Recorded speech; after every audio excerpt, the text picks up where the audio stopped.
So this is a seedling tree. Came from this tree, which used to be Hayden, and since it was in a pretty good location, I grafted onto it. I actually grafted sweet tart onto the top of this tree, and it was going along great. By the time I noticed a little problem, it was too late. There's a grafting elastic that has now been healed over. Months ago I noticed it. I tried to cut it and, try and get it out any way I could without, like seriously damaging the tree. But it didn't work. Whenever you have an obstacle to the flow of sap in a tree, sprouts tend to form below that obstacle. In this case, it was an unintentional girdling of the tree. Grafting elastics normally decompose in the sunlight, but because of the situation here, probably getting a lot of shade from the top, shade from other trees around, it just didn't degrade. And when I noticed it, I tried my best to get rid of it. I cut with razor blades. I tried to get that elastic out of there, but I was not successful.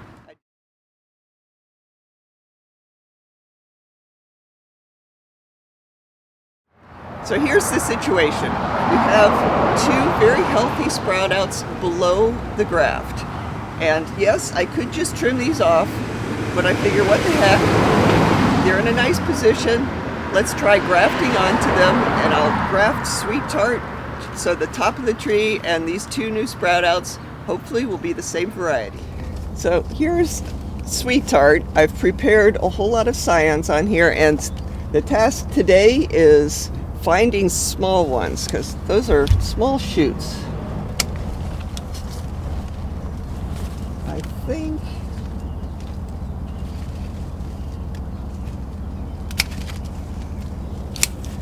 think those will do.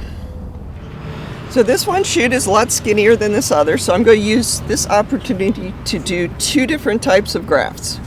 And so I'll do a top cleft graft on the skinnier one, and Walter style graft on the other.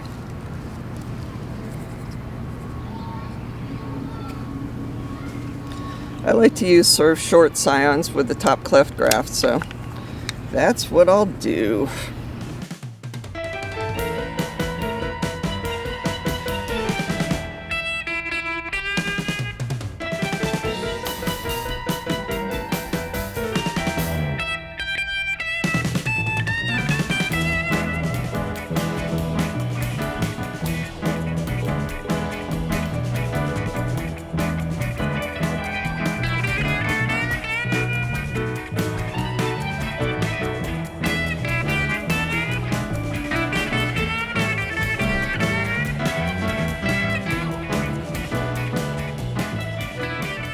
So here's our little sweet tart tree. Of course, we had unintentional girdling.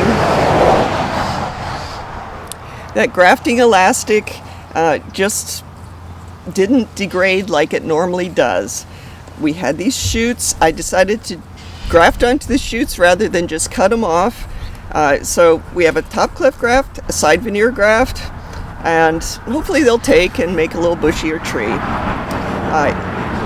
If you run into this situation and decide to cut off the shoots below the graft, no problem, that works too. A lot of times this area that is girdled will eventually just heal and become sort of a normal path for the sap to get up the tree. Remember though, if you do take the sprouts off the tree, make sure you monitor the entire length of the seedling tree or the rootstock to make sure that it doesn't sprout out again. You want to have all the energy going to your grafts. Even when you don't have a girdling situation of the graft, sometimes you get sprout outs below the graft. This is an extreme situation. Not particularly a tree I'm proud of at the moment. It's a Julie graft that I intentionally grafted high on the rootstock. I did this because I like the look of a high grafted Julie, and it gets the canopy off of the ground, and so the air circulation is better, reduces some of the anthracnose and such. So this particular tree sort of got lost among other things, and I wasn't monitoring the sprout outs. So less energy to what I wanted to grow, and lots of things that I don't want to be growing. So basically what you do in this situation is cut off everything that's growing below the graft, because you want all the energy to go up to the top.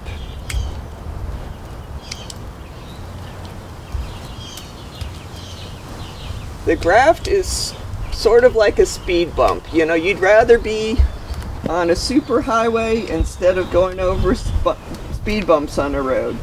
So there's always going to be a tendency to sprout out below the graft, even when it's not girdled, until this canopy starts developing. All this foliage that is going to be Julie, once that gets to be larger, then like the superhighway is developed, and you don't have to worry so much about sprout outs.